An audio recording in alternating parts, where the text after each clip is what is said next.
Ô Dieu, nous avons besoin du Saint-Esprit, pas comme un accessoire, mais que son ministère se produise puissamment dans nos vies et dans nos cœurs. Saint-Esprit, saisis ce temps, parle à nos cœurs. Nous voulons grandir. Enseigne-nous. Ô Saint-Esprit, je t'en supplie, parle à mon cœur. Enseigne-moi, parle au cœur de mes frères et de mes sœurs. Enseigne-les. Éclaire-les sur la vérité de leur vie. Et qu'au cours de cet enseignement, tu puisses mettre la main et le doigt, ô Saint-Esprit. Mettre la lumière là où il y a une obscurité. Saint-Esprit, quand nous avons porté un vêtement blanc et qu'il est tacheté, tant que nous ne venons pas à la lumière, nous n'allons pas voir la tache qui est dans ce vêtement. C'est pourquoi ce soir, je prie que tu nous amènes à la lumière de la parole qui est une lampe à nos pieds et une lumière sur nos sentiers, afin de découvrir les tâches qui sont dans nos vies, dans les domaines de nos vies, là où il y a des tâches. Touche-nous, Saint-Esprit, enseigne-nous. Je veux te soumettre mon cœur, je veux t'offrir mon cœur, Saint-Esprit. Parle à mon cœur, aiguise mon cœur, Saint-Esprit. Dirige mon cœur, Saint-Esprit. Je ne veux pas communiquer des connaissances, mais donne ta vie dans le nom de Jésus-Christ. Amen.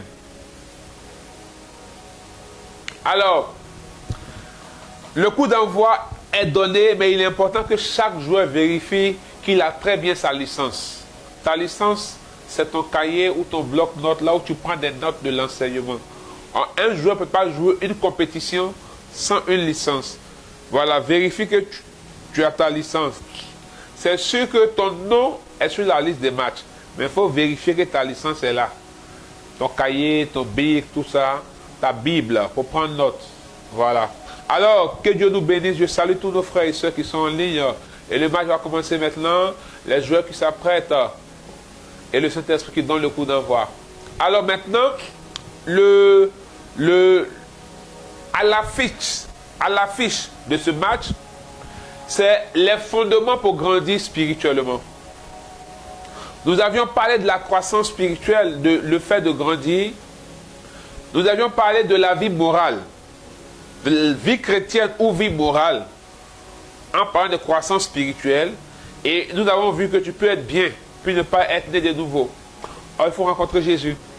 Et aujourd'hui, puisque nous voulons grandir, quels sont les fondements de la croissance spirituelle? Parce que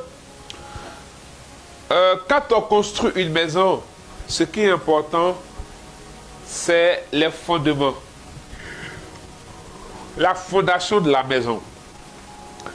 Le texte d'appui qui va nous aider, c'est Matthieu chapitre 7, versets 24 à 27. Matthieu chapitre 7, versets 24 à 27.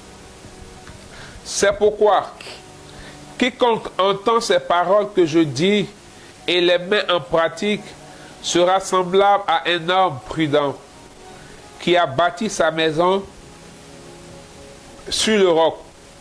La pluie est tombée, les torrents sont venus, les vents ont soufflé et se sont jetés contre cette maison.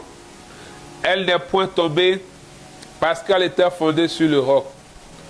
Mais quiconque entend ces paroles que je dis et ne les met pas en pratique sera semblable à un homme insensé qui a bâti sa maison sur le sable. La pluie est tombée, les torrents sont venus, les vents ont soufflé et ont battu cette maison. Elle est tombée en ruine et sa ruine a été grande. Alors voici le texte que le Seigneur nous permet d'entendre. On nous présente deux maisons qui ont été construites, l'une sur le roc et l'autre sur le sable. Ici, la problématique, c'est que tant qu'il n'y avait pas de tempête, tant qu'il n'y avait pas de turbulence, de vent, de pluie, on ne saurait pas laquelle des maisons était solide, parce que les deux maisons se valaient en beauté. Les deux maisons se valaient en structure, en décor, en architecture d'intérieur. les deux maisons s'évalaient. Mais il y a quelque chose qui a permis d'évaluer la solidité, de tester la teneur, la capacité de résistance de la maison. Alors déjà d'entrée de jeu, comme préalable, je voudrais que nous puissions comprendre que dans la vie spirituelle, dans la marche avec le Seigneur pour grandir, il y a des éléments que le Seigneur prend pour jauger. Pour ceux qui travaillent peut-être dans le milieu du pétrole, il y a un instrument, un élément qu'on prend pour jauger là où le pétrole arrive, la mesure du pétrole. Voilà, on jauge, c'est-à-dire on juge, on mesure. Pour ceux qui sont dans les projets, tout et tout, il y a ce qu'on appelle, lorsqu'un projet est réalisé, il y a l'évaluation de projet. On parle de suivi et évaluation de projet. Pour ceux qui sont en entreprise, qui sont peut-être dans la fonction administrative ou commerciale, il y a ce qu'on appelle les évaluations de fin d'année. Voilà, on peut faire une évaluation à 360 degrés, une autre à 180 degrés. Pour ceux qui sont à l'université, il y a les compos au cours de l'année. Il y a les partiels, il y a les compositions de fin d'année, les sessions. Pour ceux qui sont au lycée, au collège, il y a les examens. Il y a son blanc, il y a son examen normal. Alors, je prends ces exemples pour nous faire comprendre que dans notre vie de chrétien aussi, il y a des éléments d'évaluation. Voyez, pour ceux qui sont dans les ressources humaines et autres, on parle des CAPI, des indicateurs de performance, des éléments à partir desquels on mesure le management stratégique d'une entreprise, voilà, la force de l'équipe, tout et tout. Donc, on comprend que dans tous les domaines de la vie, il y a des moments où on s'arrête et on fait une évaluation. Et c'est pareil dans notre vie chrétienne. C'est pareil dans la vie spirituelle. Ici, par exemple, les deux ont construit, mais il y a eu une période. Il a dit,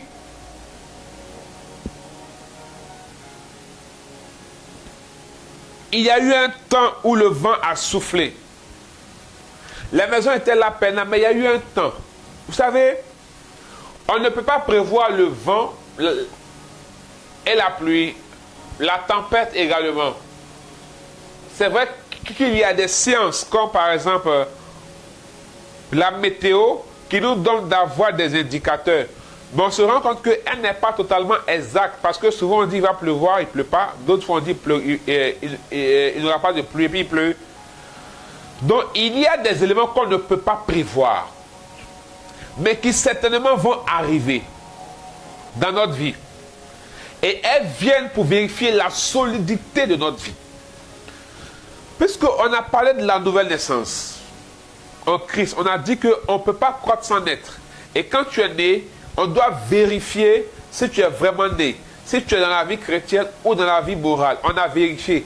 Maintenant, si tu dis que tu es dans la vie chrétienne, vous voyez, si tu dis que tu es dans la vie chrétienne, il y a des éléments que Dieu prend pour évaluer. Il peut laisser même... Dieu est fier quand tu dis que tu es chrétien. Dieu est fier quand tu vis comme un chrétien. Donc il peut laisser le diable te frapper pour vérifier si tu es vraiment chrétien. Si tu es attaché à lui, comme Job. Donc la tempête, la pluie, le vent, ils vont venir un jour dans ta vie. Mais c'est quand ils vont venir, on va vérifier sur quoi la maison est fondée. Tant que tout va bien, tant que tu es dans le ministère joyeux, tant que tu es dans le ministère lumineux, tu es dans la lumière, elle est belle, elle est éblouissante, tu seras toujours fier du Dieu que tu pries. Tu seras toujours content du Dieu que tu adores. Tu seras toujours fier de dire que tu es chrétien. Mais et quand arrivera le mauvais jour? Dans la Bible, Siracide 2:1 dit, mon fils, si tu aspires me servir, prépare ton âme à l'épreuve. Il n'a pas dit prépare-toi à l'épreuve. Il dit prépare ton âme.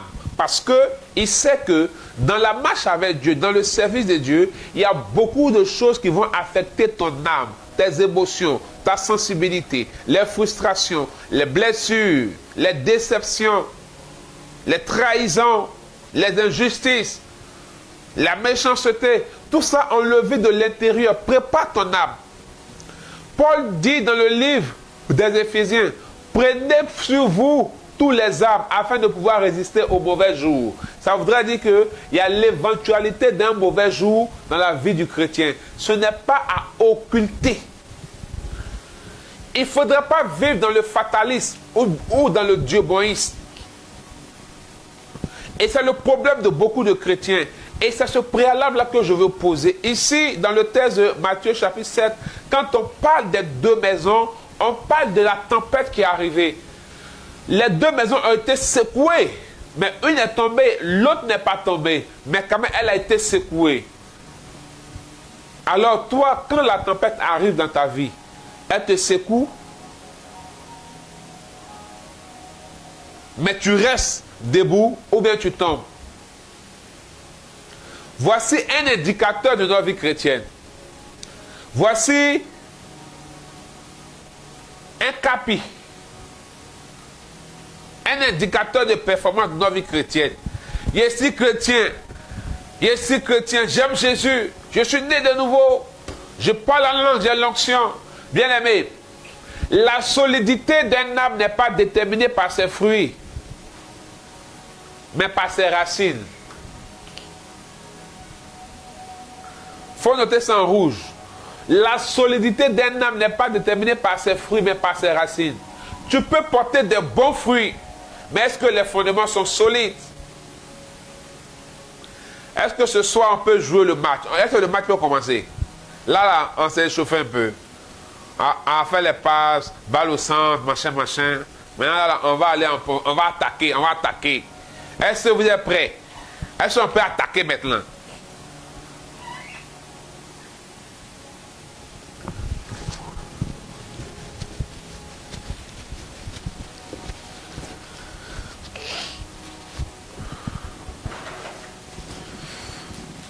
Dites-moi si vous êtes prêts.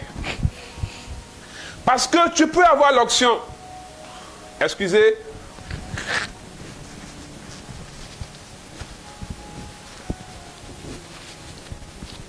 Tu peux avoir l'onction. Tu peux parler en langue. Tu peux avoir un bon comportement qui n'est même pas moral. On voit que les fruits sont beaux. Les fruits sont excellents sur l'arbre. Mais quand la tempête, regardez, quand il y a un vent très fort, tous les fruits tombent. N'est-ce pas? Manguier, papayer, oranger, citronnier, goyavier, quoi encore. Quand il y a un vent violent, tous les fruits de l'arbre tombent. Même souvent l'arbre tombe, mais il y a d'autres arbres qui ne tombent pas.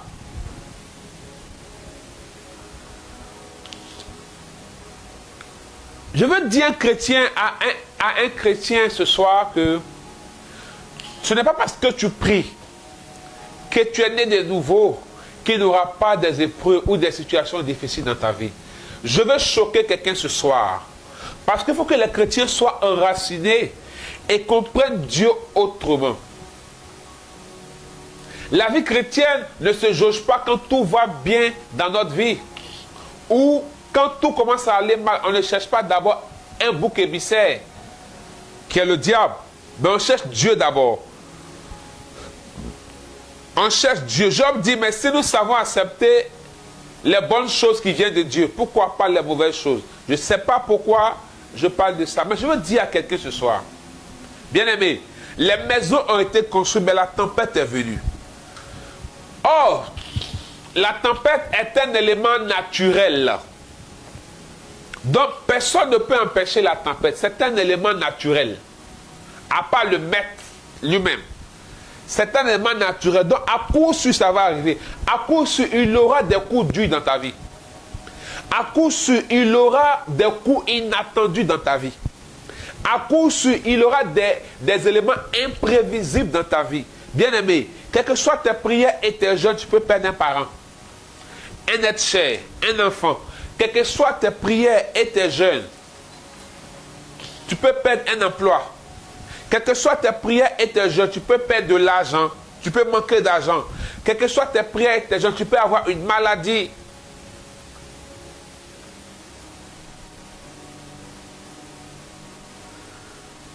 Quelles que soient tes prières et tes jeûnes, ta vie de... Parce que on a fait croire que si je suis réellement chrétien, né de nouveau, certaines choses ne doivent pas m'arriver. Attention. C'est pourquoi le chrétien doit s'enraciner. C'est un élément pour jauger. Mais pourquoi nous devons avoir des fondements avant de grandir? Pourquoi nous devons avoir des fondements pour grandir? Parce que plus tu grandis, si tu n'es pas bien enraciné, tu perds en équilibre. N'est-ce pas? Plus tu grandis, si tu n'es pas bien enraciné, tu perds en équilibre. Or, si tu perds en équilibre, tu es vulnérable face aux événements imprévus et imprévisibles, tels que les tempêtes, les pluies, les vents. La pluie est tombée, les tempêtes sont venues, les vents ont soufflé et ont battu cette maison. L'autre, la pluie est tombée, les torrents sont venus, les vents ont soufflé et se sont jetés contre cette maison. Elle n'est point tombée parce qu'elle était fondée sur le roc. On dit, elles se sont jetées. La pluie, les torrents, les tempêtes et les vents. Ce que tu ne maîtrises pas, quand ça t'arrive, comment tu gères? Si tu n'as pas compris ça, tu ne pourras pas grandir spirituellement ou ta croissance sera vite arrêtée. Imaginez-vous un arbre qui est grand. Vous voyez, plus un arbre est grand, plus ses racines vont très loin. Et même les racines sortent, on voit même. Regardez un fromager. Regardez les racines d'un fromager. Regardez les racines d'un baobab. Vous allez comprendre pourquoi il a un tel équilibre. Il est costaud. Mais imaginez un arbre qui est comme ce bic-là. Qui a la même forme que ce bic. Et il va en hauteur, en hauteur, en hauteur, en hauteur. Il a un feuillage et des fruits, de vous à moi. Ce arbre-là, si toi-même on dit de le grimper, est-ce que tu vas le grimper? Parce qu'il n'est pas solide. Dès que tu as commencé à grimper, il va tomber. Donc, plus tu grandis, plus tu es susceptible devant les événements. Plus tu grandis, plus tu es vulnérable, plus la tempête va s'abattre sur toi. Or, une fleur, un arbuste, la tempête vient, elle peut ne pas avoir assez d'impact. Donc, grandir à un prix. Il faut écrire ça. Grandir à un prix. C'est la raison pour laquelle il faut avoir des fondements, il faut être enraciné. Parce que tu le veux ou tu ne le veux pas, la tempête va arriver. La tempête ne dépend pas de toi. Hein. Ce sont les cycles de la vie, ce sont les saisons de la vie. Il y a toujours saison sèche, il y a toujours saison pluvieuse. Et c'est ce que souvent les chrétiens oublient. Ils ne savent pas que, ou ils oublient qu'un jour, la saison sèche va arriver dans leur vie. Beaucoup de chrétiens en vivant ignorent et oublient que la saison sèche va arriver un jour dans leur vie. Bien-aimés, ici, on nous dit que quand le vent, la pluie est tombée, les torrents sont venus, les vents ont soufflé et ont battu cette maison. Elle est tombée en ruine. Et sa ruine a été grande. Pourquoi? Parce qu'elle n'était pas fondée sur le roc. Donc, on comprend par là que quand la tempête arrive, quand les vents violents arrivent et que le chrétien tombe, c'est que ses racines n'étaient pas fondées, c'est qu'il n'avait pas de fondement solide. Parce que ça va arriver. Des gens vont te renier. Ils vont te trahir. Ils vont t'insulter. Ils vont te flageller. Ils vont mentir sur toi. Vous savez, est-ce que je peux parler à quelqu'un? Est-ce que vous savez que rester seul à une période de la vie de l'homme fait partie de la pédagogie de Dieu et de la croissance de l'homme? À un moment de ta vie, tu auras l'impression qu'il n'y a personne pour toi, que tu es seul. Je ne sais pas pourquoi, mais ça vient dans mon cœur comme une motion qui est en train de parler à quelqu'un. Bien-aimés frères, il arrivera une période où tu seras seul. Ça arrivera à tout le monde. Tu auras l'impression que tout le monde t'a abandonné. Quand la nuit de la foi arrivera, est-ce que tu seras toujours debout? Est-ce que tu pourras toujours aimer Dieu? Est-ce que tu pourras toujours louer Dieu? Est-ce que tu pourras toujours adorer Dieu? Voici pourquoi il faut avoir des fondements.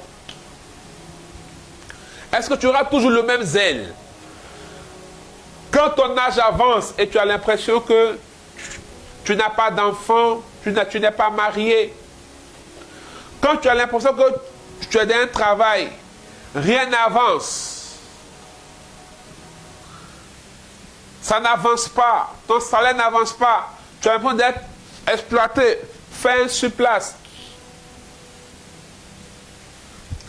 Est-ce que tu peux toujours aimer le Seigneur? Est-ce que tu peux toujours adorer le Seigneur? Est-ce que tu pourras toujours le faire? Est-ce que tu peux toujours chanter Alléluia, avoir le même zèle? Quand tu as l'impression que tout est noyé autour de toi, tout est asséché, tout ce que tu fais ne réussit pas.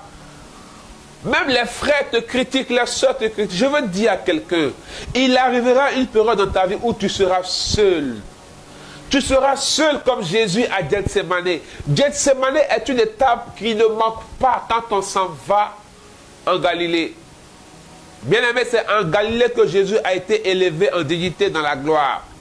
Pour arriver en Galilée, il faut passer par Gethsémani. Cette étape-là, elle arrivera dans la vie de tout le monde. C'est pourquoi il faut avoir des racines dans le Seigneur pour grandir. Tu seras seul. Le Seigneur forge mon cœur pour dire, pour que j'insiste. Oui, pas parce que les hommes ne t'aiment pas, pas parce que les hommes sont méchants, parce que c'est la pédagogie du Seigneur. Il arrivait un jour où Abraham était seul, face à lui et face à Dieu. Le Dieu que tu as aimé, le Dieu que tu aimes, le Dieu qui t'a appelé, le Dieu que tu sais, un jour, il aura un face-à-face. À Gethsémani, Jésus était face à face avec son Père et il était face à sa destinée. Il était face au projet de Dieu pour lui. Il y a plein de gens qui n'aiment pas être seuls. Ça les dérange d'être seuls. Et quand ils sont seuls, ils deviennent malheureux. C'est que tu ne peux pas grandir en Dieu. Parce que être seul fait partie de la pédagogie du Seigneur. Tu auras l'impression que tout le monde te tourne le dos. Même ceux qui t'acclamaient, même ceux qui t'aimaient. Isaac est resté seul un jour. Jacob est resté seul un jour. Mais c'est quand il est resté seul que l'ange est venu à lui et que son nom est devenu Israël. Un jour, Samson est resté seul en prière. David est resté seul derrière les moutons. Même quand il a reçu l'onction, une période dans sa vie, quand il errait avec les braves, par moments il était seul. Joseph, malgré qu'il a prophétisé, et la personne, les chansons sont sorties, il a été réhabilité. Joseph a été oublié en prison et il est resté seul là-bas. Les chansons ont été réhabilitées. L'autre, il a été tué. Joseph est resté seul en prison. On l'a oublié. Des gens vont t'oublier. Ça peut arriver. Bien-aimé, Jérémie était seul dans la citerne. Moïse était seul sur la montagne. À un moment, il a dit, Seigneur, tue-moi, je suis fatigué. Ésaïe était seul, il a commencé à déprimer. Il était seul au torrent de Kérit, mais les corbeaux l'ont nourri de la part de Dieu. Et quand il est sorti, on l'a appelé homme de Dieu. Bien-aimés frères et sœurs, Néhémie était seul. Néhémie chapitre 1 jusqu'au chapitre 10. Quand il a décidé d'aller rebâtir les murailles de Jérusalem, il a jeûné seul, il a pleuré seul, il a prié seul et il est parti seul. C'est après les gens sont venus. Des gens vont tout faire pour te mettre des bâtons dans les roues. Ils vont même mentir sur toi. Ils vont même mentir sur toi. Ça ne veut pas dire qu'ils sont méchants. Arrêtez d'accuser les autres. Arrêtez d'en vouloir aux autres. Le chrétien qui est enraciné, il n'a pas affaire aux hommes, il a affaire à Dieu. Comprenons le message, la prophétie qui est contenue dans le livre de Job et la théologie qui est manifestée dans le livre de Job. C'est ça, il était seul. Sa femme lui a dit, maudit Dieu et meurt. Il a dit, mais si on sait accepter les bonnes choses, il faut accepter aussi les mauvaises choses. Et c'est ça le secret du musulman. Quand le musulman dit Inch'Allah, quand le musulman dit, si ça est arrivé, c'est que c'est Dieu qui a voulu. En fait, ils ont une foi pas possible. C'est vrai que par moments, ça frise le fatalisme, mais l'esprit qui est derrière, c'est que le musulman se dit que c'est Dieu qui permet tout. Il n'a pas affaire à Satan. Vous voyez, les musulmans ne parlent pas beaucoup du diable. Si vous avez remarqué, ils ont affaire à Allah. Ils ont une foi absolue. Bien-aimés frères et sœurs, ça va arriver. Oh, le maître, le Mashiach, Jésus était seul. Il était seul. Il se retrouvait seul au milieu de la nuit pour prier son Père. Il s'est retrouvé seul dans le prétoire de Pilate. Il s'est retrouvé seul à Gethsémani. Seul, tellement seul que ceux qui étaient tout le temps avec lui, les trois Pierre, Jean-Jacques, qui étaient tout le temps avec lui, qui étaient un tant soit peu les intimes, les CP Jazz, qui ne vont jamais te laisser, les CP nationales, qui ne vont jamais t'abandonner. Ils étaient en train de ronfler, pendant que lui, il était face à sa destinée. Il était face à la décision décisive. Ces moments-là vont arriver, où tu vas pleurer seul. Même ta femme peut ne pas te comprendre. Même ton mari peut ne pas te comprendre. Et c'est là où le chrétien qui n'est pas enraciné parlera du divorce. Ah oui. C'est là où le chrétien qui n'est pas enraciné dira, je ne parle pas avec telle personne. Il fera une liste de ceux qui l'ont abandonné. C'est là le chrétien qui n'est pas enraciné fera cela. Paul est resté seul arrivé un moment. 2 Corinthiens chapitre 11. Bien-aimés frères et sœurs, je crois que le Seigneur est en train de parler à plusieurs. Parce que je sens cette parole comme une prophétie. Telle que je la sens comme des vagues d'eau qui viennent en mon cœur et qui se croisent. Comme une prophétie pour plusieurs. Moi-même, je n'avais pas perçu les choses comme ça. Le Seigneur est en train de m'enseigner. La solitude est une pédagogie de Dieu. Ça arrivera un moment de ta vie. Tu seras seul. Quand je dis seul, il pourrait avoir des gens autour de toi, mais tu auras l'impression qu'ils ne peuvent pas combler ce que tu vis. Il y aura un tel vide intérieur qui sera tellement profond. Nada, nada, nada, nada. Un puits, comme si tu étais au fin fond d'un puits et tout est obscur devant toi. Tu n'arrives pas à voir la lueur du jour. Tu n'arrives pas à voir l'entrée du puits. Tout est sombre. Tu ne sais pas ce qui est en haut. Oui, des gens seront autour. Ils vont essayer de te consoler, de t'aider. Mais tu auras l'impression que ça ne te rassasie pas. Tu auras encore soif. Le mal sera encore profond. Et tu sentiras le désir de te retirer seul. Voici pourquoi tu dois avoir des fondements. Parce que dans ces moments, beaucoup prennent de mauvaises décisions.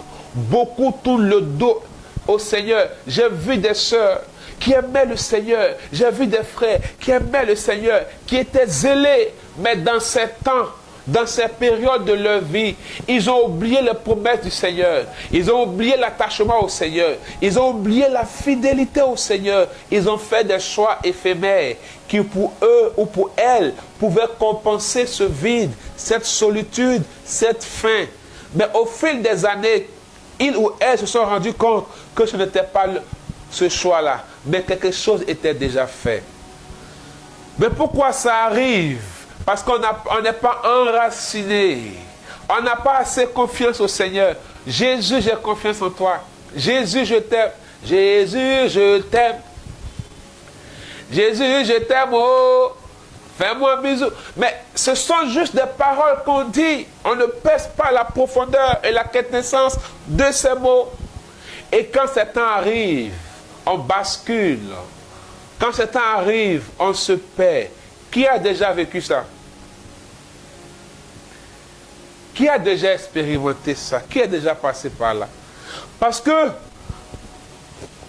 l'une des réactions qu'on a quand ça arrive, c'est se renfermer sur soi, se retirer et croire que personne ne peut nous aider.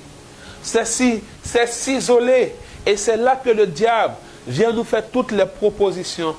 N'oubliez pas que Jésus a été seul. Jésus a été seul au désert. Et c'est quand il a eu faim que le diable est venu lui faire des propositions. Mais il a pu résister parce qu'il était enraciné. Si tu n'as pas de fondement, si tu n'es pas enraciné, même quand tu grandis spirituellement, quand tu auras faim, quand tu seras seul, quand on va te tourner le dos, quand on va t'abandonner, on va te trahir, on va te frustrer, on va te rejeter, le diable viendra te faire des propositions. Le tout pour te détourner de Dieu. Le tout pour que, en fait, le peu de racines qui tiennent dans le sol soit retiré et que tu n'aies plus de source. Parce que c'est son seul but. C'est son seul but. C'est dans cette période que les pires des propositions sataniques viennent. La manipulation démoniaque. Et dans ces périodes, tu as l'impression que Dieu te parle trop. Je veux dire à quelqu'un, comme un conseil, quand tu vis ces périodes, arrête de dire que Dieu m'a parlé. Fais-toi accompagner. Parce qu'à la vérité, dans ces périodes, tu n'entends plus vraiment Dieu. Il y a comme un silence de Dieu. Il y a comme un désert profond et grand qui arrive. Tu n'entends plus. Laisse quelqu'un de confiance dessus entendre pour toi et laisse-toi conduire. Laisse-toi accompagner. Sinon, tu prendras de mauvaises décisions. C'est pourquoi il faut être enraciné. La tempête viendra. Le manque d'argent viendra. Les problèmes viendront. Les luttes viendront, bien-aimés frères et sœurs. C'est pourquoi vous pouvez voir des personnes qui ont aimé le Seigneur, qui ont servi le Seigneur, qui se sont engagés, mais après ont rétrogradé. Parce que quand le vent a frappé, quand la pluie est venue, est tombée, quand les torrents sont venus, quand les vents ont soufflé, ils ont été emportés, ils ont été battus. Regardez, le texte dit, la pluie est tombée, les torrents sont venus, les vents ont soufflé et ont battu cette maison. Elle est tombée et sa ruine a été grande. Mais pourquoi? Parce que plus quelque chose est haut, plus quelque chose prend de la hauteur, plus quand il tombe, ça fait beaucoup de bruit et beaucoup de dégâts.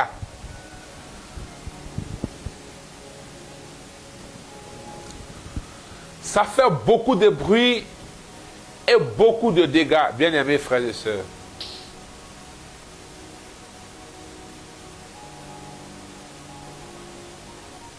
Beaucoup. Parce qu'on n'était pas enraciné. Quand tu grandis spirituellement, tu vas porter les fruits. Les fruits les fruits de l'esprit dans ton caractère. La paix, la patience, l'amour, la bienveillance, la bonté, la bénignité. Toutes ces choses vont naître, vont apparaître. Mais il y a des vents qui peuvent te faire perdre ça. Il y a des personnes qui étaient tant aimantes, tellement gentilles, remplies de bonté et de bienveillance envers les autres, remplis de charité.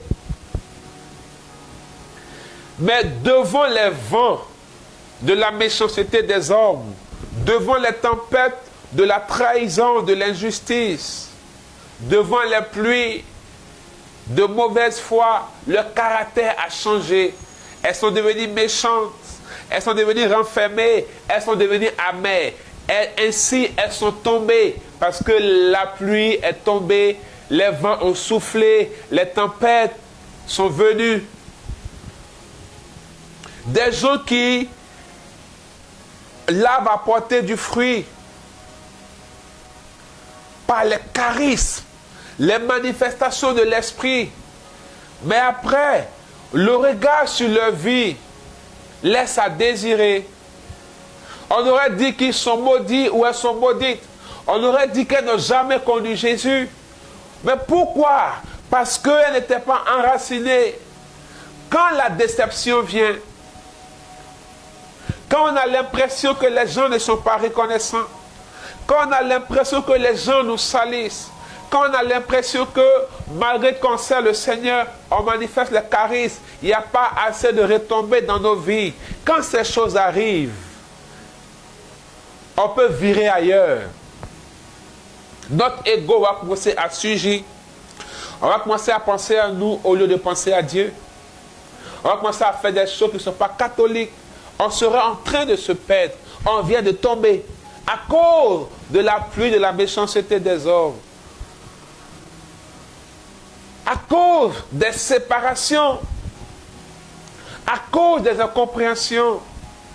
À cause des fogs, des tempêtes, des pluies sont venues. Nous sommes tombés.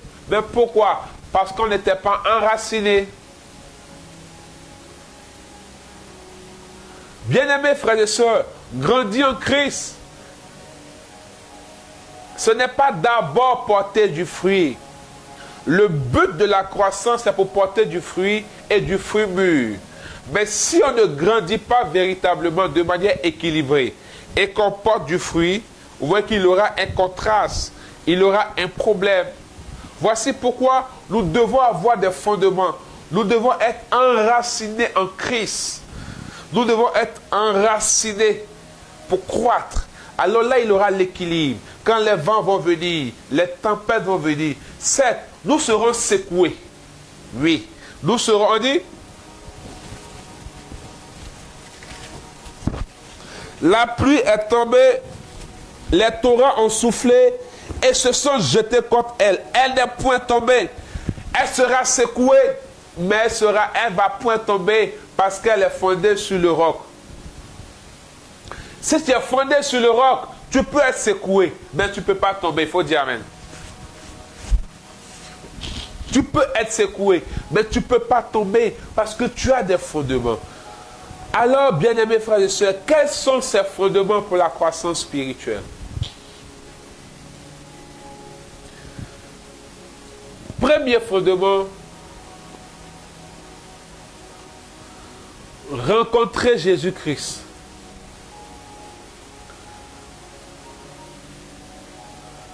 Certains vont trouver ça bizarre parce qu'ils diront, mais on en a déjà parlé. Oh, bien-aimé, tu peux naître de nouveau. Tu peux même être dans le ministère, prêcher Jésus. Humblement, je veux le dire. Tu peux chanter pour le Seigneur. Tu peux même faire des miracles. Tu peux faire beaucoup de choses. Mais tu n'aurais pas encore rencontré Jésus.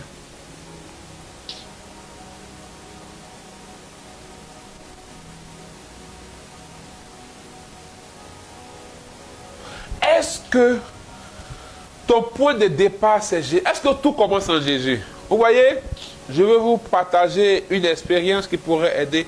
Même nous qui enseignons, qui prêchons, nous qui sommes serviteurs de Dieu, arrivé un moment, sans s'en rendre compte, on peut plus aimer ce qu'on fait, le ministère qu'on fait, que aimer Jésus. Arrivé un moment, on n'est plus porté sur Jésus, on est porté sur nous et ce qu'on fait. Voici un grand risque qui nous guette. Bien-aimé, est-ce que tout commence avec Jésus? On a rencontré une église. On a rencontré des frères dans le Seigneur. On a appris à prier. Vous savez que prier ne fait pas de nous des gens qui ont rencontré Jésus. Hein? Parce que le bouddhiste prie. Le franc-maçon prie. Le rosicrucien prie. Les cancas prient. Le musulman prie. Le juif prie. Donc prier ne fait pas de toi un chrétien. Il faut écrire ça. Prier ne fait pas de toi un chrétien. Être chrétien, c'est rencontrer Jésus. Être chrétien, c'est rencontrer Jésus. Et Jésus est ton unique modèle. Est-ce que quelqu'un me comprend? Or, c'est la première racine, le premier fondement. Si tout ne commence pas en Jésus. Or, quand on dit tout commence en Jésus, c'est-à-dire il est le repère. C'est vrai, je vis une telle réalité. Je peux prendre une telle décision et je serai à l'aise. Mais quand je regarde que ça n'honore pas Jésus, même si ça me fait plaisir, je laisse, je ne fais pas. Ah, bien-aimé, je vais faire une pause. Combien peut faire cela? Combien? Malgré les insultes, malgré les déceptions, combien peuvent faire cela? Combien peuvent faire cela? Je veux parler à cette personne qui en lit. Ce n'est pas ton imagination. Parce que pendant que je suis en train de parler, par la puissance du Saint-Esprit, tu as l'impression de recevoir des émotions ou des visions. Et tu as l'impression que ce sont des illusions. Tu te parles toi-même. Non, je veux que tu puisses tout simplement te signaler. Tout commence en Jésus. Et aujourd'hui, c'est le gros problème des chrétiens. On aime nous dire, toi tu veux dire quoi? Nous tous on est chrétiens. Toi-même vraiment, ton affaire des chrétiens là-dedans. Bien-aimé, donc toi qui es chrétien, qui dis ça à un autre chrétien, c'est que tu n'es pas chrétien parce qu'il n'y a pas deux manières d'être chrétien. Il faut écrire ça aussi, en rouge quelque part. Il n'y a pas deux manières d'être chrétien. Si tout ne commence pas en Jésus, il y a un problème. Tu n'es pas encore... Aujourd'hui, on aime les choses de Dieu, mais on n'aime pas Dieu. Hein? Souvent, on fait l'œuvre de Dieu, mais on n'est pas un Dieu. Je ne parle pas de quelqu'un qui a un ministère. Je ne parle pas de quelqu'un qui va à l'église, qui chante à l'église, qui prêche comme moi. Je ne parle même pas de moi. Je dois m'assurer que j'ai rencontré Jésus. Tout part de Jésus. C'est la première racine. Parce que si Jésus n'est pas ton point de repère, tu vas prendre des mauvaises décisions. Quelqu'un qui a faim, on lui propose à manger de vous à moi. Est-ce qu'il ne mangera pas? Il mangera, il a faim. Comme Jésus au désert, tout ce que Satan lui a dit n'était pas faux. Mais pourquoi il a pu refuser? Parce qu'il était enraciné. Tout commençait par la volonté du Père, non pas par sa volonté. En fait, c'est ça. Tout ce que Satan a proposé à Jésus, c'était biblique. Satan dit, il est écrit. Donc c'était dans la parole de Dieu. C'était vrai. Mais tout commençait, ça répondait au problème de Jésus ce jour-là. Mais tout commençait en Jésus. Est-ce qu'on est passionné de Jésus au-dessus et au-delà? Vous savez, j'aime dire à ceux qui sont autour de moi qu'aujourd'hui, je peux arrêter le ministère. Oui, on peut fermer, mais je ne peux pas arrêter d'être chrétien. Je ne peux pas arrêter d'aimer Jésus. Je ne peux pas aimer mon ministère que Jésus. Non. Je n'aime pas mes charismes que Jésus. Aujourd'hui, ça s'en rend compte. On aime le charisme que Jésus. On aime la puissance de Dieu que le Dieu qui donne la puissance. On aime la puissance de Dieu que le Dieu qui donne la puissance. On aime le mouvement de Dieu, mais on n'aime pas Dieu. J'ai dit au Seigneur, Seigneur, je ne veux plus te servir, je te veux toi-même.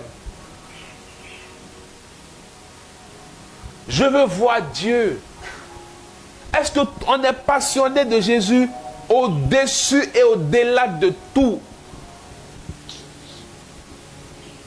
Au-dessus et au-delà de tout.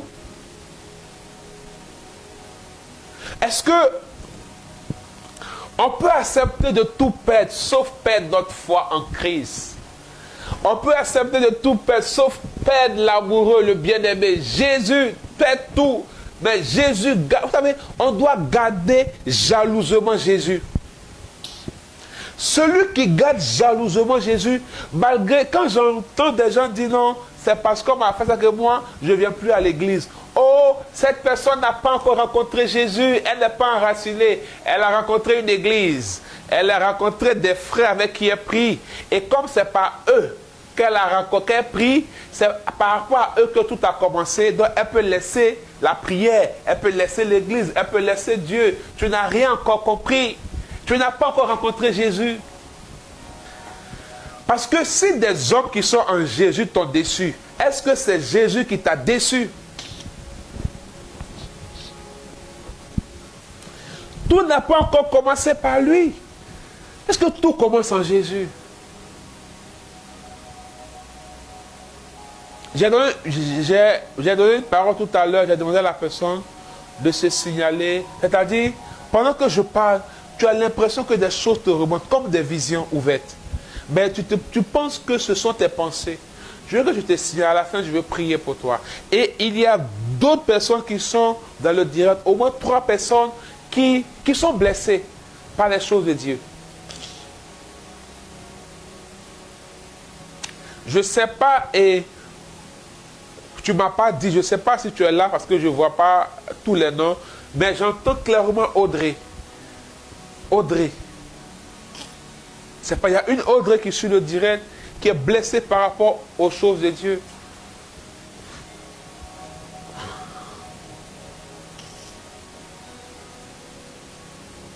Jésus doit être le commencement.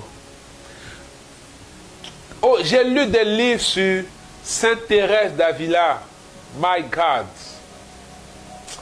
Et j'ai dit, Seigneur, nous, on ne t'aime pas. J'ai lu la vie de Sainte Thérèse de l'Enfant Jésus. Et mon très cher ami et grand frère, Saint François d'Assise. Lui aussi, on devait l'appeler François de Jésus. Saint François, c'est un homme terrible. Saint François, c'est un homme terrible. Je vous encourage à lire la vie de Saint François.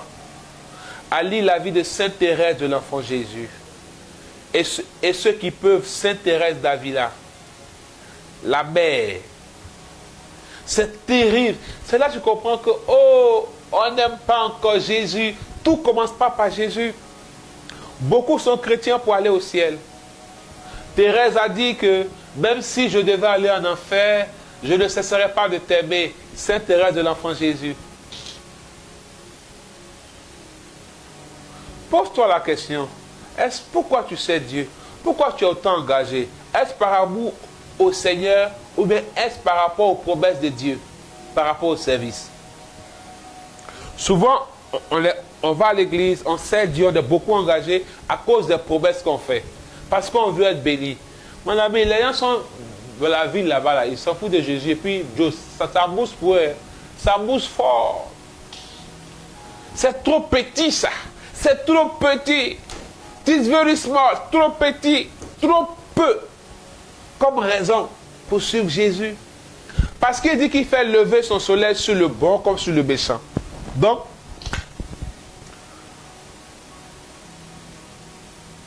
on ne vient pas à Jésus pour être béni, on vient à Jésus pour l'aimer. Thérèse de l'Enfant Jésus dit, l'amour mal aimé. L'amour mal aimé. La première racine, c'est que notre vie chrétienne doit avoir pour repère Jésus lui-même. Beaucoup ici, leur foi sont fondées sur la prédication qu'ils entendent, mais pas sur Jésus. C'est pourquoi ils aiment, ils sont là toujours. Ah, c'est ça l'en fait, ça l'en fait pas. Non, leur foi, leur enracinement est basé sur ce qu'ils entendent, sur ce qu'ils ont fait, mais pas sur Jésus. Quelqu'un peut être dans une chorale. Si on le suspend, on la suspend, elle ne vient plus à l'église. Quelqu'un peut être enfant de cœur. Si on le suspend, on la suspend, elle ne vient plus à l'église. Quelqu'un peut être dans une communauté. Quand on le suspend, il change d'église, il ne vient plus à l'église. Mais quel est ton fondement? Est-ce que tout commence avec Jésus? Est-ce que tu es passionné? Passionné.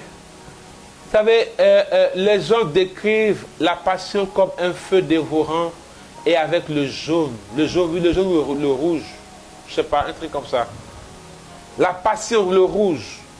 Le feu dévorant. Est-ce qu'il y a un feu en toi? Jésus. Vous savez, je vais faire une parenthèse que je faisais le dimanche à la formation de l'école de jeunesse et d'impact. Pour tous ceux qui veulent grandir dans le Seigneur, apprendre à marcher dans la vie chrétienne, c'est vrai qu'il y a le petit poteau, mais il y a aussi des formations qu'on fait à l'école de jeunesse d'impact, qui est un espace de formation pour toute personne qui veut vivre, qui veut apprendre à marcher avec Jésus et vivre une vie chrétienne victorieuse.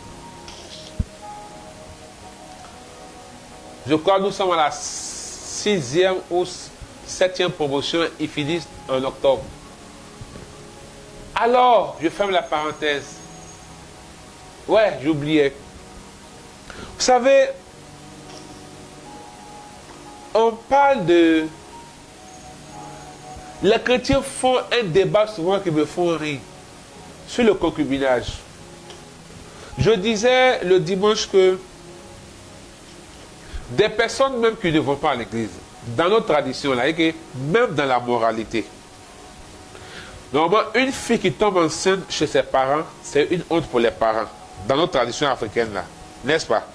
On ne tombe pas enceinte dans la maison de ses parents. Et je crois que chez les BT, quand ça arrive, normalement, le parent, ouais, vous pouvez me si c'est vrai ou faux ici, il y a des BT ici. Les parents peuvent te mettre au dehors. C'est une grande honte. Et puis, on fait même une cérémonie.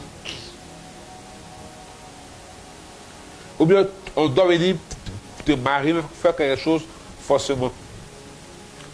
C'est même parfait que même dans la tradition, ce n'est pas discutable. Dans notre tradition, femme, on ne t'a pas encore marié, tu ne vas pas t'asseoir chez garçon. Mais ça, les chrétiens, eux, c'est leur débat qui est là. Ou comme en fait, on est bas. Nous-mêmes, on est en deçà de la morale. On est en deçà. Depuis que j'ai compris, je me dis, bon, ce sont des débats que moi, je ne mène plus avec des personnes. Je comprends juste qu'il y a un problème. Il y a un problème. Ça, ce n'est pas la chrétienté. C'est juste le bien, le savoir-vivre. Vous voyez? Est-ce que tout commence en Jésus? J'ai écouté un prêtre a demandé que j'écoute obligatoirement quelqu'un aujourd'hui, puisque le cas était un peu délicat. Il est marié, lui et sa femme n'ont pas d'enfant. Et il a commencé à voir au dehors. Vous voyez? Il a commencé à voir au dehors. Ils sont mariés, ça fait 1 an seulement de mariage. Il n'y a pas d'enfant. Il a commencé à voir au dehors. Il allait voir au dehors. La femme avec qui il est allé, elle tombe enceinte 2 fois. Les 2 fois où elle prend la grossesse, elle saigne. La grossesse passe les 2 fois. Il allait encore chez une autre, même chose. Chez une troisième, même chose. Chez une autre, même chose.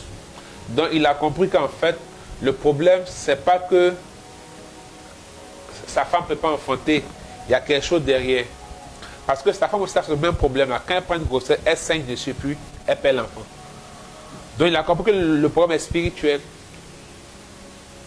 Vous savez, si tout commençait en Jésus, Le fait d'être marié et puis de ne pas avoir d'enfant n'allait pas être un scandale. Je ne dis pas qu'il faut qu'on légalise ou on canonise, mais il faut dire aux gens que c'est Dieu qui donne l'enfant. Arrêtez de stresser les gens. Nos parents africains, arrêtez de stresser. Enfant là, on ne fabrique pas ça dans l'usine.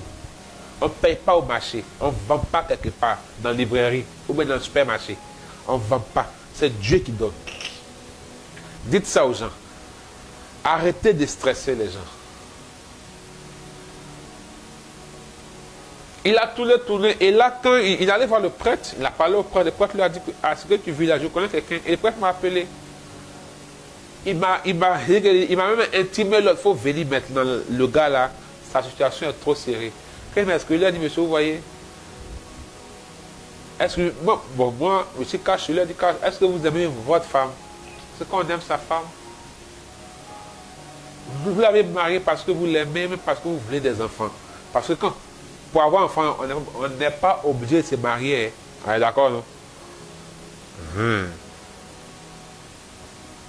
Il ouvre ses yeux, il dit oui. Vous avez rendu compte que votre problème est spirituel. Il dit oui, il a dit, ils ont adoré l'autre d'avoir famille. Il dit oui, il dit vous avez un problème de mari de nuit, de femme de nuit. Il dit oui, que actuellement, même souvent, quand il se réveille, il mouille la couche. Il dit mais le problème est spirituel. C'est pourquoi toutes les femmes ont vécu la même chose. C'est le mari de nuit là. L'esprit des eaux là, qui vient coucher avec et puis l'enfant se perd. Donc il devient un fille. Il dit mais tu ne peux pas être dans ça et puis vivre encore dans l'impureté et puis chercher que Dieu te bénisse avec enfant. Aujourd'hui, devant quelle situation, même si la logique voudrait que ça soit ça, mais quand tu regardes Jésus, puisque tout part de lui, je suis enraciné en lui, je ne laisse rien. Aujourd'hui, beaucoup se perdent. Beaucoup perdent la vie chrétienne et la foi. Beaucoup perdent tout ça. Pourquoi? Parce qu'en fait, ce n'est pas Jésus dans notre fondement. C'est autre chose. C'est la bénédiction. C'est la faveur. C'est le fait que si il fait ça, je suis béni.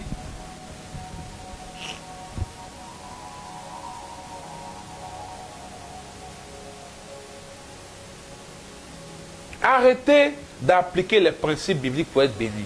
Faites-le par amour. Si tu viens à la prière, viens parce que tu te dis, il faut que j'entretienne ma foi. C'est ça, c'est les gens qui aiment dire que la prière, ça ne chauffe pas ici, il n'y a pas onction. Il y a mauvais où il y a onction. Maintenant, quand vous partez, on vous escroque. On vous fait des choses bizarres là-bas. Vous dites que Dieu là même, les gens même a fait de Dieu là. Mais c'est vous qui leur donnez du pouvoir et de l'autorité. Viens à la prière parce que, je veux grandir dans le Seigneur. Je veux entretenir ma foi. Je veux rencontrer Dieu. Donc, je vais à la prière. J'attends rien. Je veux juste aimer Jésus. Tout compte fait. Il y a des promesses rattachées à ça. Ça va venir. Il y a des gens, c'est pour être bénis, qui font offrande. Non. Fais parce que j'aime le Seigneur et les bénédictions rattachées à ça vont se manifester. Il y a pas, je crois que c'est le lundi, je parlais avec quelqu'un, je l'ai regardé droit dans les yeux et je lui ai dit, tu sais, est-ce que tu penses que quelqu'un de normal peut se lever et créer une communauté? Si tu en connais, c'est qu'il a des problèmes. Parce que quand vous dites qu'on aime on fait ça pour l'argent, quelqu'un qui cherche l'argent ne va pas créer une communauté. Il ne va pas laisser prendre son temps pour servir Dieu. Dieu, on ne gagne pas l'argent. Quand on veut l'argent, on va travailler. Quand on veut l'argent, on fait business.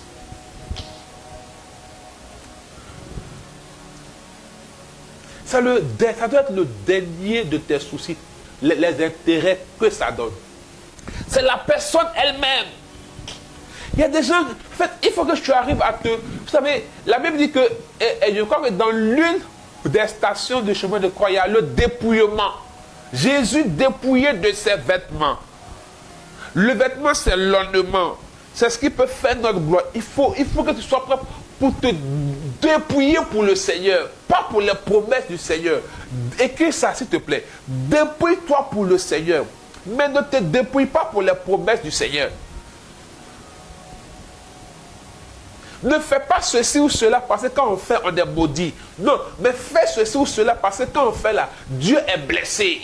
Comme Dieu est blessé, parce qu'en somme, quand on réfléchit bien, on ne se soucie même pas de Dieu, on s'en fout. On ne pense qu'à nous seuls. La luxure, le désir égoïste, c'est nous seuls, ça nous seuls on pense. On ne cherche même pas à savoir ce que le Seigneur va ressentir quand on va faire. Non, mais on se dit que, moi je ne fais pas, parce que si on fait, on est maudit. En somme, tu es prêt à faire. Si on fait, même si ça blesse le cœur de Dieu et qu'on n'est pas maudit, je peux faire. Mais parce qu'on est maudit, je ne fais pas. Mais pas parce que j'aime le Seigneur. Et ça blesse le cœur de Dieu. Et ça frustre le cœur de Dieu. Voici le premier fondement pour grandir. Jésus. Parce que si tu n'as pas ce fondement, plus tu vas grandir, il y aura des défis. Aujourd'hui, il y a des gens que nous avons rencontrés hier.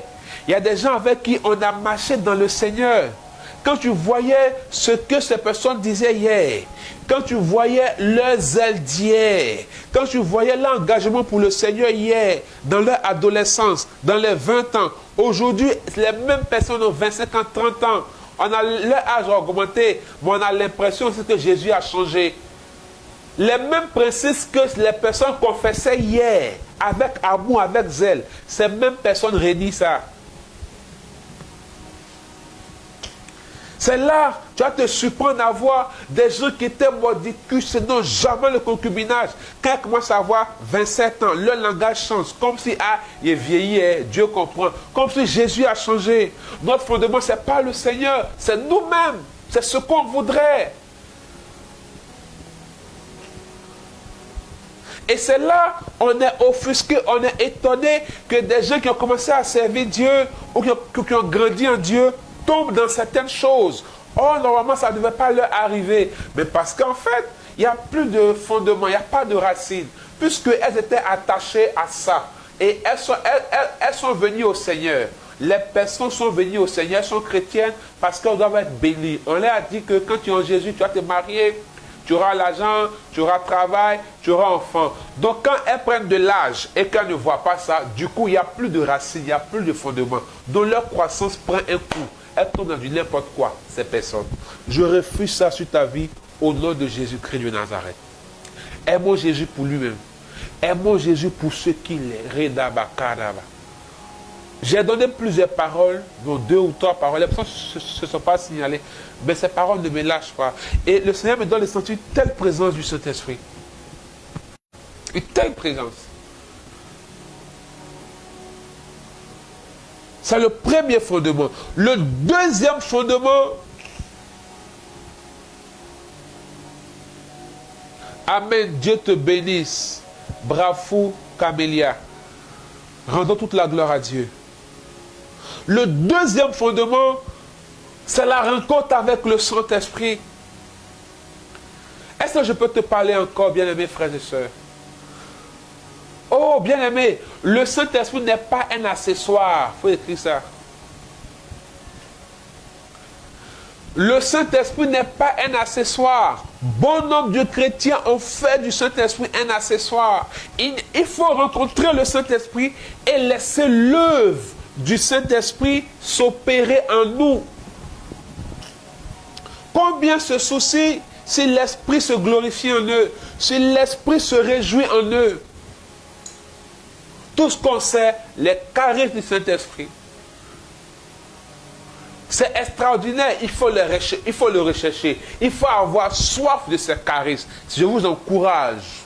Dieu veut que son œuvre se manifeste. Dieu veut que son nom soit glorifié. Il faut les charismes. Mais bien aimé, le Saint-Esprit n'est pas un accessoire de mode. Ce n'est pas un ornement. C'est une personne divine. C'est lui qui nous aide à nous sanctifier. Tu luttes pour te sanctifier. En prenant beaucoup de décisions, mais tu ne luttes pas pour rencontrer le Saint-Esprit. Il faut que l'Esprit prenne le contrôle dans nos vies.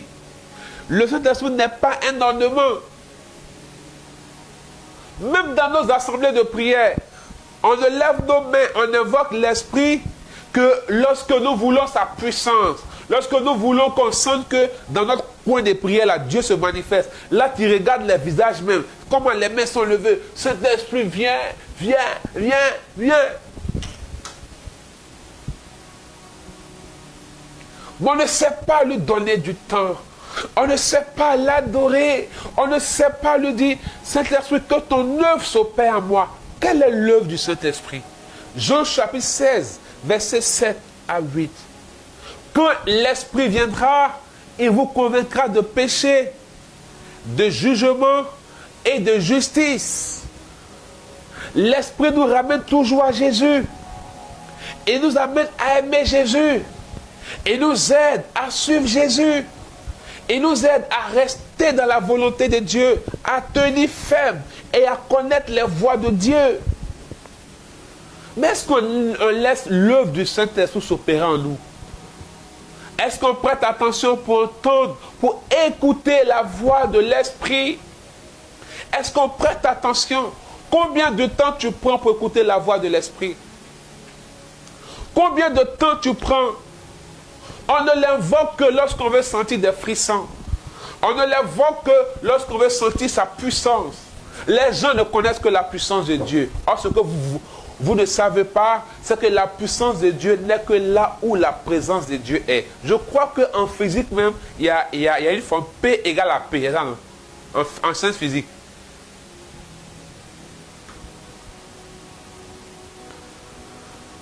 Voici le deuxième fondement. Si tu n'es pas enraciné dans le Saint-Esprit, tu as grandi, oui, tu vas être long comme ça, mais il n'y a rien en bas, parce que rien ne te conduit.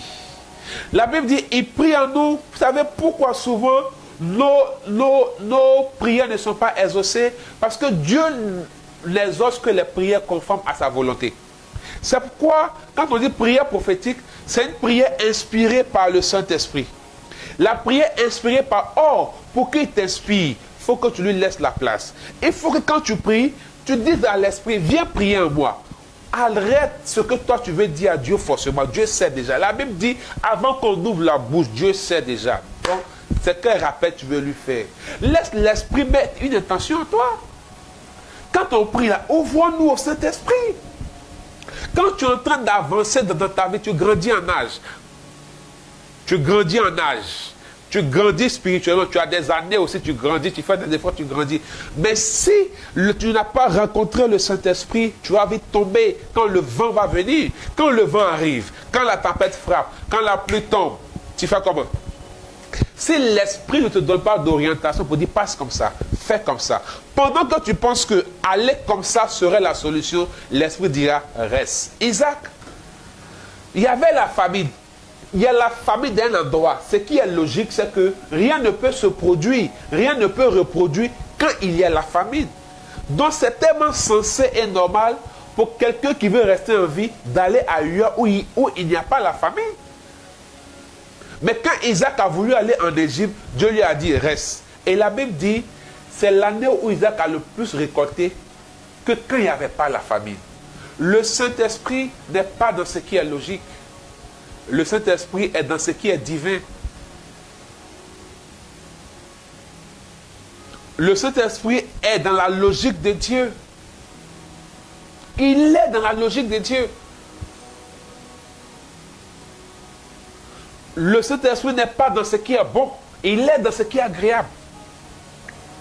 C'est ça le Saint-Esprit. Mais combien de fois on lui accorde du temps? On n'a pas rencontré le Saint-Esprit. Mais comment tu vas savoir que ce que tu fais, ce n'est pas bon?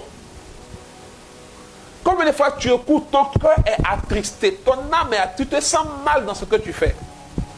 Mais combien de fois tu sens qu'en fait, c'est l'Esprit qui te fait sentir ça. Un tel remords, une telle contrition à l'intérieur de toi, pour savoir que ça offense le cœur de Dieu. Toi, du moment où toi tu as l'air, toi c'est ce que tu as envie de faire, tu fais, tu t'en fous. Mais comment Dieu va grandir en toi s'il n'a pas assez de place? Tu lui donnes un verre, il remplit le verre. Tu lui donnes une barrique, il remplit la barrique. Comment Dieu va grandir si tu ne lui donnes pas assez de place pour grandir? Parce que grandir revient à être constant. Mais c'est l'Esprit qui rend constant. Donnons de la place au Saint-Esprit. Donnons de la place au Saint-Esprit. Donnons de la place au Saint-Esprit. Il faut rencontrer le Saint-Esprit.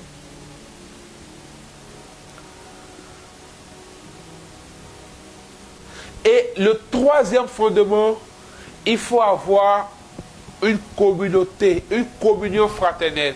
Il faut rencontrer des hommes. Il faut rencontrer des frères. Parce que seul tu ne pourras pas. Il faut rencontrer des frères et des sœurs qui ont fait souvent le chemin avant toi. D'autres qui font le chemin avec toi. Pour se frotter, pour partager les expériences, pour se fortifier, pour s'encourager. Tu ne peux pas grandir si tu n'as pas de communion fraternelle. Si tu n'as pas un endroit où tu entretiens ta foi. Tu ne peux pas grandir s'il n'y a pas un lieu où tu es avec des frères et des sœurs qui te fortifient, qui t'encouragent, qui te tiennent. Même quand tu tombes, ils t'aident à te relever. Quand tu lis la Bible, on dit les apôtres étaient assidus à la prière, ils étaient toujours ensemble et les miracles se multipliaient. Il faut que tu aies des frères. Quand tu as rencontré Jésus, tu as rencontré le Saint-Esprit et que tu as rencontré, tu dois rencontrer maintenant les hommes. On ne grandit pas seul.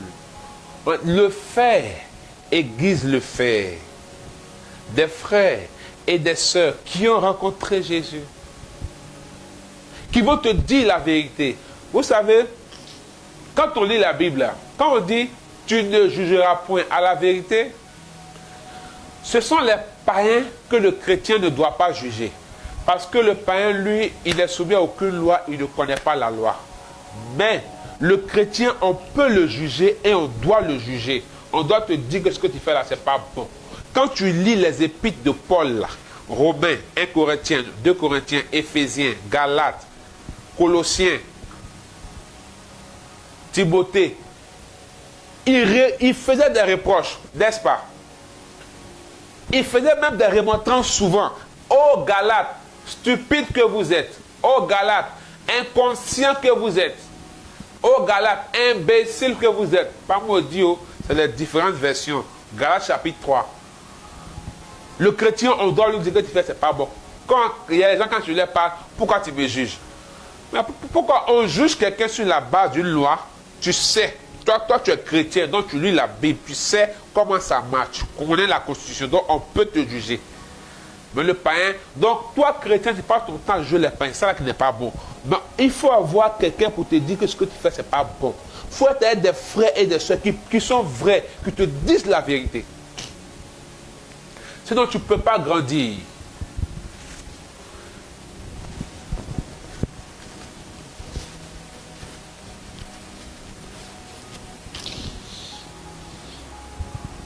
Et puis, ce n'est pas parce que celui qui te parle là, il est saint lui-même. Le truc, c'est d'interpeller le juge qui s'assoit au tribunal pour régler un problème là. Ce n'est pas parce que lui-même, il n'a jamais fait. Mais c'est parce que la loi dit, ça là, on ne fait pas. C'est la loi qui a dit. Donc celui qui fait ou celui qui ne fait pas, il doit te rappeler qu'on ne fait pas. C'est notre loi. Il faut dire amen. Parce que quand on dit ils parlent eux-mêmes, ils sont saints. Quand ils ont parlé, tu as entendu qu'eux, ils ont dit, ils sont saints dedans. Non. C'est ce que la Constitution dit. Nous tous, on connaît la loi, la Bible. Tout chrétien lit la Bible, il connaît. Donc, c'est sur la base de ça qu'on te dit que, puisque nous deux, on a dit oui au Seigneur, on a pris l'engagement de marcher dans sa parole. Donc, si moi, je ne marche pas selon sa parole, tu viens m'interpeller sur la base de la parole. Même si toi aussi tu fais, mais tu peux me dire,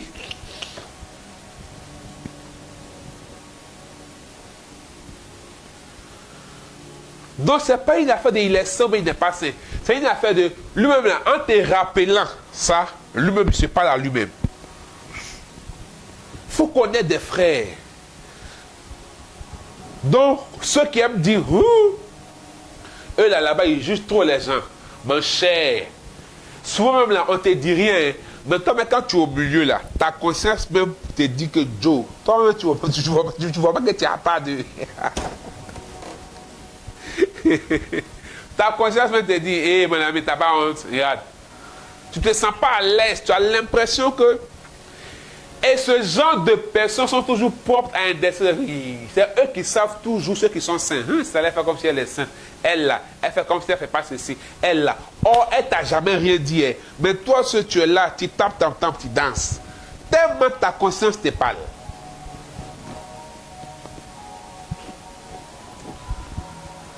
Quand vous êtes dans un environnement et vous marchez dans une certaine vérité, et les gens trouvent que vous en faites trop, commencez à bénir le Seigneur. C'est un signe que votre vie, votre comportement, le témoignage de vie dérange, ça les juge.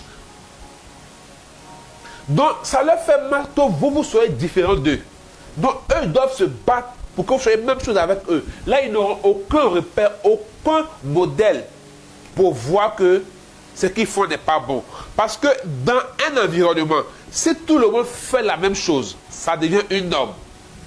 Mais quand une seule personne se démarque, on se rend compte qu'en fait, on dirait ce que les autres font là. Ce n'est pas ce qui est normal. Donc il faut que ça change. Mais quand tout le monde fait, on peut accepter comme une norme. N'ayez pas peur. Le chrétien, il dérange, il ne se range pas. Mais il faut rencontrer des frères et des sœurs. Le moment, quand le vent va souffler, quand la tempête va venir et que tu seras secoué, c'est les frères là qui vont t'aider. Jésus a dit quoi? Pierre, Satan t'a réclamé, mais j'ai prié pour toi. Quand tu seras de retour, affermis tes frères. Jésus savait que Pierre allait le régner. Il savait que Pierre allait partir un jour. Mais il avait déjà prié et il a dit, affermis tes frères. Mais Jésus lui-même, il est Dieu. Pourquoi il demande à Pierre d'affermir ses frères? Il faut des frères autour de toi pour t'affermir. Il faut des sœurs autour de toi pour t'affermir. Seul tu ne pourras pas. C'est une grave erreur dans la vie chrétienne.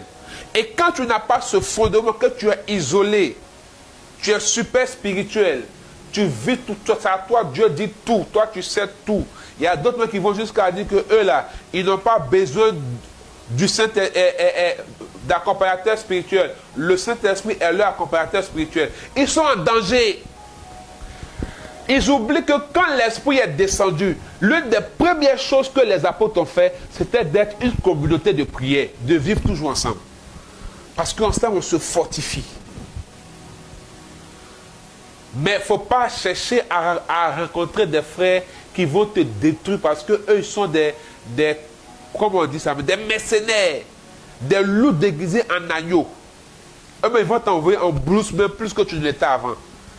Laisse Dieu te guider. Mais c'est important de rencontrer des frères. C'est un fondement. Quand le vent va souffler, quand même, peut-être même, tu as été tellement... Parce qu'il y a des vents qui secouent. Il y a des événements qui secouent. Oui. Il y a dit que, imagine le frère ou la soeur. Tu vis un gourmand, un gourmand même qui fait que tu parles en langue même. Oh.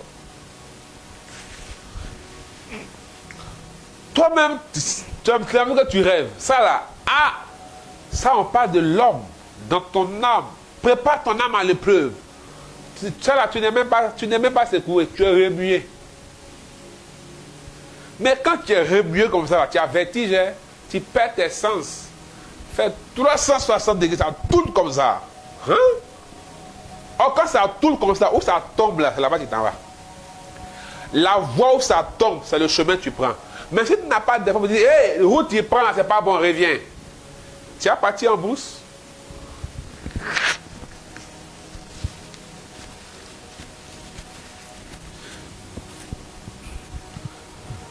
Il faut que tu aies des frères et des sœurs qui vont essuyer tes larmes. Pas se moquer de toi. Pas rire. Pas faire semblant d'essuyer tes larmes. Mais au fond, on dit ça l'a loupé. Non. Parce qu'il y a des frères et des sœurs comme ça aussi. Il faut que tu aies des frères et des sœurs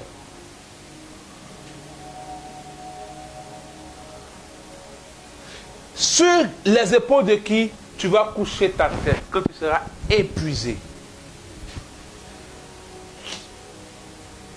Oui, il faut rencontrer des frères.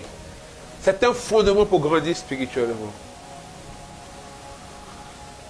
Et le quatrième fondement pour grandir spirituellement, c'est la parole de Dieu. Aujourd'hui, les chrétiens ont laissé la parole pour le coaching, pour Facebook. Il y a des gens, leur Bible là, c'est Facebook. C'est Snap. C'est statut. Leur vie chrétienne est à l'image de tout ce qu'ils voient sur les réseaux sociaux. Ils ne se laissent pas conduire. Ils ne cherchent pas à lire la parole. Vous savez, dans une assemblée de prière, c'est pendant la prédication que les guérisons s'opèrent, que la puissance de Dieu se déploie. Retenez ça. C'est pendant la prédication, ce n'est pas ailleurs. Que la puissance de Dieu se déploie. Mais il y a des gens, ils peuvent se promener, quand on dit on va prier, c'est là ils reviennent. La parole, tu n'as pas de communion avec la parole. La puissance de Dieu va là où la parole de Dieu est. Donc, retenez cela, c'est très important, la parole. Tu ne peux pas, parce que ta parole est une lampe à nos pieds, une lumière sur mon sentier. Or, le sentier, c'est une route qu'on emprunte. La vie chrétienne, c'est un chemin que tu as pris. Par la métanoïa, tu as changé de chemin. Mais sur ce chemin-là, s'il n'y a pas de lumière, comment tu vas voir clair pour marcher? C'est la parole qui est claire. C'est la parole qui te dit comment vivre, comment être, comment parler, comment réagir, comment agir plutôt, comment te comporter. C'est la parole qui fait ça. C'est la parole qui manifeste cela. Ce n'est pas autre chose.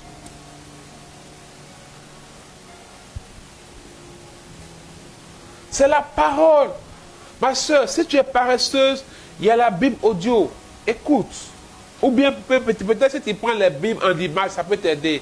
Ça ce n'est plus une question spirituelle, c'est une question du type de mémoire, ou bien ceux qui réagissent plus par l'hémisphère droit ou gauche du cerveau. Ça, c'est des questions de psychologie. Voilà. Donc, il faut connaître pour toi et puis adapter. Tu peux lire les livres en image. Les gens, quand ils lisent les livres en image, l'image, ils captent l'image. Ils ont une mémoire photographique. Donc, ça reste plus. La parole. Parce que quand les vents vont secouer, bien aimé, il y a des situations où des gens vont te convaincre jusqu'en te dit et on ils ont raison. Hein. Mais tu dois retourner à la parole. Tu confrontes ce qu'on va te dire à la parole. C'est la parole notre boussole. Quand tu dois faire quelque chose, qu'est-ce que la parole dit par rapport à ça? Quand je dois prendre une décision, qu'est-ce que la parole dit par rapport à ça? Une lumière, ta parole est une lampe à mes pieds. C'est avec les pieds on marche. Donc s'il y a une lampe aux pieds, chaque pas qu'on met sera éclairé. Donc si tu n'es pas attaché à la parole, dans ta marche chrétienne, pendant que tu veux grandir, qu'est-ce qui va t'aider quand le vent va venir? Jésus a dit, quand il a eu faim, Satan lui a proposé à manger. Mais ce n'est pas la parole qu'il a combattu Satan. Ce n'est pas la parole. Jésus a eu faim aussi quand il était au désert. Satan lui a proposé à manger. Comment il a résisté? Il n'est pas entré au désert de l'humanité rempli de l'esprit. Jésus alla au désert. Pour revenir au deuxième pilier. Donc vous voyez que dans l'histoire de Jésus, pour son ministère, pour grandir spirituellement, il y a les 4 fondements. La parole. Jésus ne se référait qu'à la parole. Dans la parole, il y a la parole écrite, la Bible, et il y a la parole révélée. Les orientations que le Saint-Esprit peut te donner. Les prédications qui peuvent te permettre d'écouter comme ce soir. Quand tu entends, tu as l'impression que c'est de toi on parlait. C'est un message pour t'amener à prendre un nouveau chemin, à vivre les choses d'une autre manière. Souvent, on attend les ossements de Dieu de manière extraordinaire. Mais ce soir, peut-être par la parole révélée, c'est-à-dire la prédication, puisque tout enseignement, toute prédication est l'œuvre du Saint-Esprit. Et on s'assure que c'est conforme à la parole. C'est une orientation qui te donne, c'est une lumière qui met sur ton sentier, c'est une lampe qui met sur ton chemin. Parce que quand quelqu'un n'a pas de révélation, quand quelqu'un n'a pas d'orientation dans un domaine de sa vie, il est dans les ténèbres.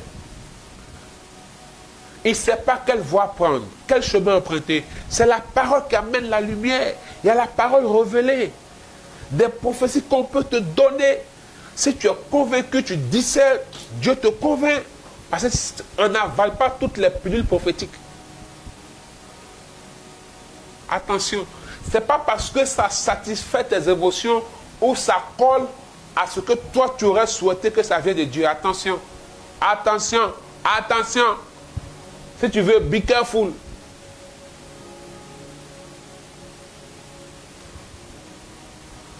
Attention, la parole. Voici les 4 fondements pour grandir spirituellement. Si tu as su établir ces fondements, quel que soit le vent et la tempête, tu as su le roc, tu ne pourras pas tomber. Et je prie pour que le Seigneur te garde. Je prie que le Seigneur te maintienne.